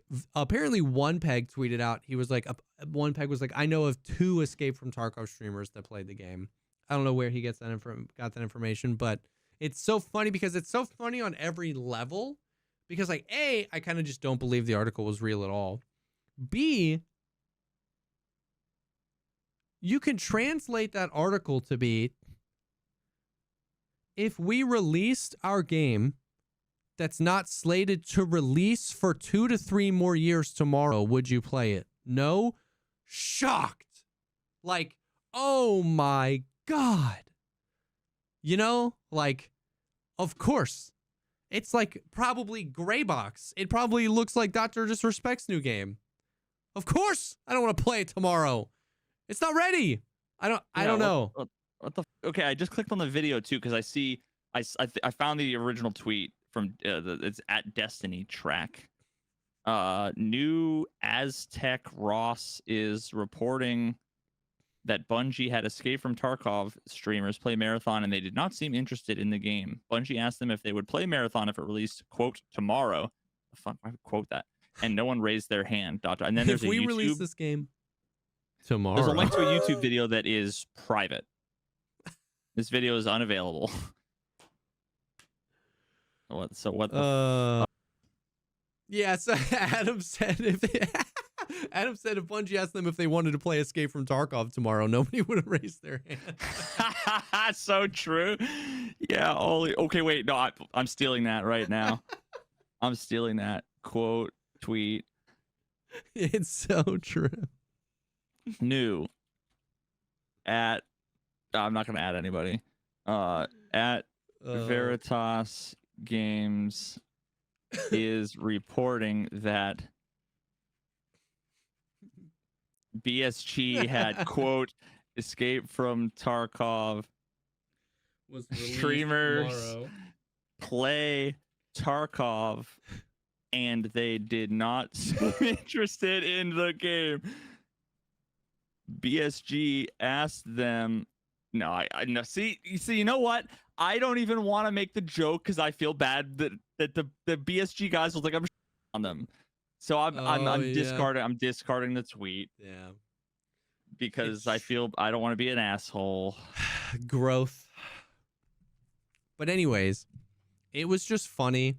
Apparently also that happened the day after Bungie did like a huge round of layoffs. So some people are thinking it's just like a completely made up hit piece to try and be like, Bungie sucks, Marathon sucks. Which it sucks that Bungie laid off a bunch of people. You know, do I know what's happening in that situation? No. Do I bet that the CEO of Bungie made a bunch of money last year? I'm sure he did, you know, so it's like, I don't know. They had to lay off a bunch of people. And then they announced Marathon got delayed, I think. So, I don't know. All I know was that I read that article and it was like, it felt like people were like, start yelling at each other, like, fight. And everybody was like, what about what? Like, what even is Marathon? And they were like, fight. It just felt so weird. What is Aztec Cross? What even is this? I don't know. This is bad. I don't know. Like, I just don't know what this channel is. Like, yeah, because like I looked that was who the original tweet was saying that they reported that, and then I go to their Twitter and it's not there. So are they just walking it back? I have no idea. I guess. Yeah, it was weird. It was just funny. Weirdos. He's a streamer for Destiny 2. Oh, it's a dude. I don't know. Cool, man. It was just funny. And then I read this guy's email, azteccross at mythicktalent.com. Mythic. It's like my thick talent. My thick talent. My thick. I'm like, yo, you need another C there or something, God, bud. bro. I read that as my thick talent, dude. Oh shoot.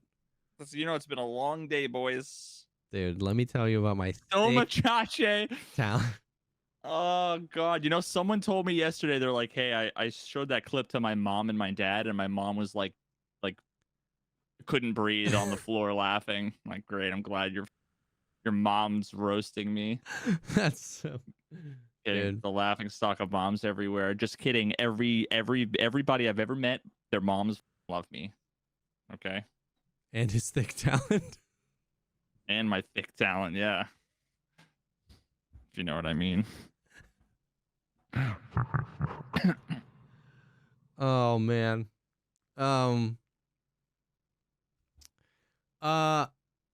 In other gaming news, did you see the new trailer for The Day Before? We talked about The Day Before, I think. Is right? that the one with the thick girl booty? Yes. Wait, there's a new trailer? I thought that game was a scam and was being made. Yeah. Is it now? Still up for debate. So like there's a long history. 1 day ago. Yeah, with this game. Wait, bro. we have the technology. Let me pull this We up. have the technology. I don't know how long the trailer is. It's like 3.5 minutes. Narrated. But I'll pull it up by like silent. AI generated voiceover. Okay, bro, you know that stereotypical like the male voice that is in all of the like YouTube. It doesn't sound like text to speech, but it is. I don't know. I think it is. Interesting. I need to figure out what that voice is. And anyway, let's here. But wait, what the? Wait. Okay, that literally it like looks. What the? This looks nothing like. I feel like this is like. Yeah. At first, I thought it was like Call of Duty 6.5. Yeah. And then I'm like, oh, but it's also Forza. Like, what the am I looking at? I thought it was just Big Booty Girl jogs through the city. Nope. Yeah, I mean, bruv, nobody knows, man. This game, like, oh, man, this game is just, dude. I don't know. I don't know what's gonna happen. Streets of Tarkov's looking sick. Yeah, there's still a huge part of me that just like doesn't think this game is real. Like these are all just, it's not a real game. Part of me hopes it is. It's like I don't know. So far it's just buildings. So I mean, like, how hard is it really? I mean, dude, this trailer looks cool, and the game looks cool. But like so much has happened. It was supposed to be like this is footage from Starfield. What do you mean? It was supposed to be like an open world survival game, and then dude, so much has happened. They missed so many dates, and then they showed like their second trailer. This is like their third trailer. Their second or their fourth. Their second one was like worse, like way worse than the first one, and then they did the third one with like the big booty girl, and it was like weird, and it was all supposed to be how it's like on Unreal Engine 5, and you're supposed to do all these things, and now there's like quests and a hub, and it's multiplayer, and it's PvP, like and it's PvE. Yeah, it's very Division vibes. The looting looks, pretty cool, more like Tarkov, and like, dude, I don't know. There was just like so much hype for this game, and then that hype crashed and burned so hard because they like missed a bunch of dates and they like missed a bunch of weird stuff, and then they didn't file the trademark for their name. So like the day before got trademarked by somebody else. So then they had to delist it from Steam, and apparently they just won the trademark battle, so it's listed back on Steam. But it was like they had to like, but it was weird because they were like a month away from the release date of the game, and they were like, "Oh my god, we forgot to trademark the title. We have to delay the game now." And everyone's like, "You don't have to delay the game. We got to delay the game of 2.5 years." Yeah, they were like, "You don't have to delay the game because of the name. You have to delay the game because it's not ready, bro." Like, I don't know. And then they're adding all this stuff like the driving, and everyone's like, "Is this Forza?" Oh, and one of their trailers, dude, somebody broke down. One of their trailers was shot for shot a Call of Duty Modern Warfare 2 trailer, but they just remade it with their own assets. Dude, you know what the fuck is a bunch of dudes chilling in a hot tub? What the Yep. fuck am I witnessing? Dude, I don't know, dude. Dude, you know how many times that's been a thing that has been called out so many times before? You'd think that, God, what was it? There was like somebody that got called out for a website, and I don't remember what the context was. I just remember them getting called out, and then their website was like straight up just a copy of some other website with like the copy changed.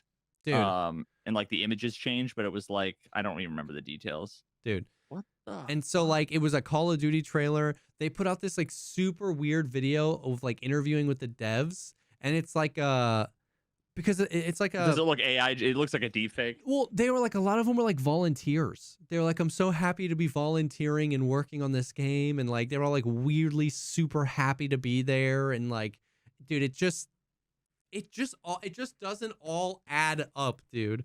Like everything they talk about the game and the features, you're like, yeah, that's sick. I want that in a survival game, but it just like, it just doesn't. It feels, this whole thing feels like a multi-year like AI generated scam. What the?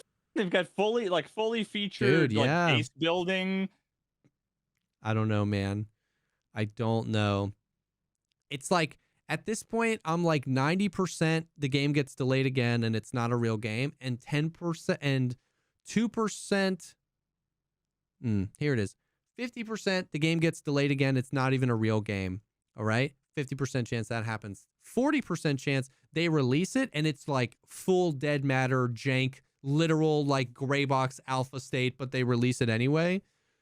10% chance the game is like nuts and blows us away. And it's like amazing.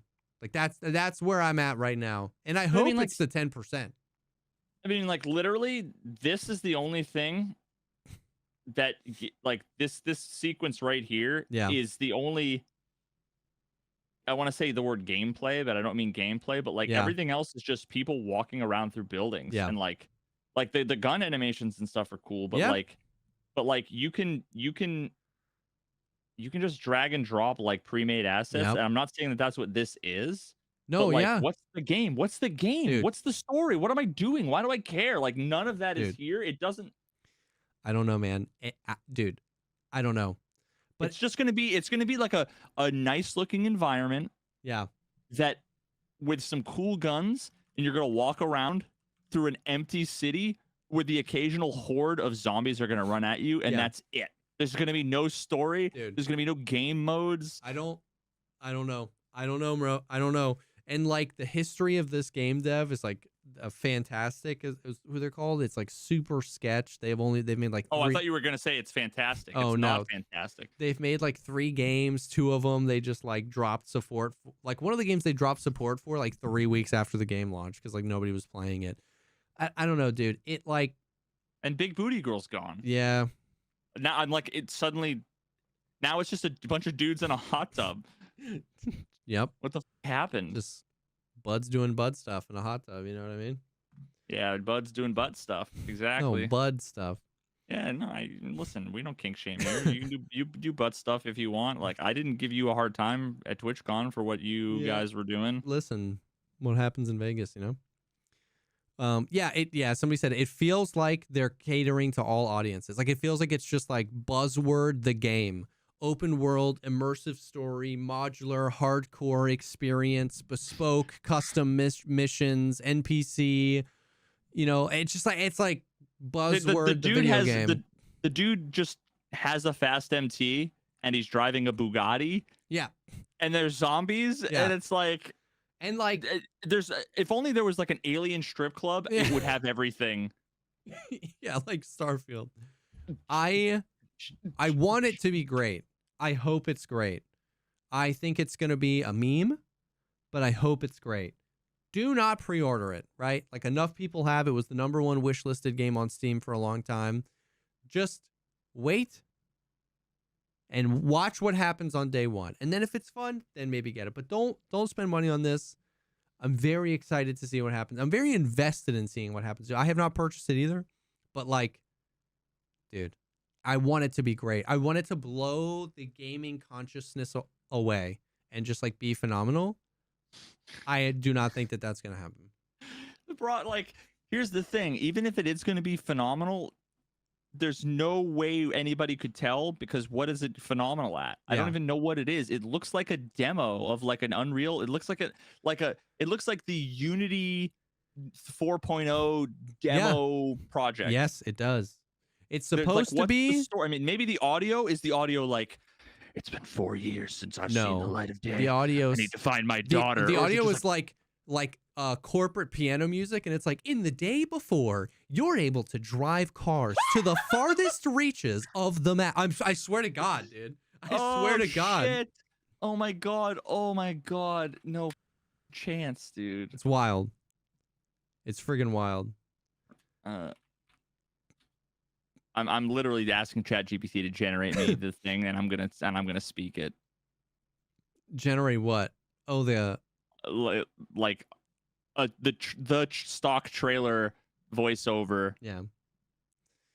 So it's supposed to be like DayZ set in the Division's map, if that makes sense.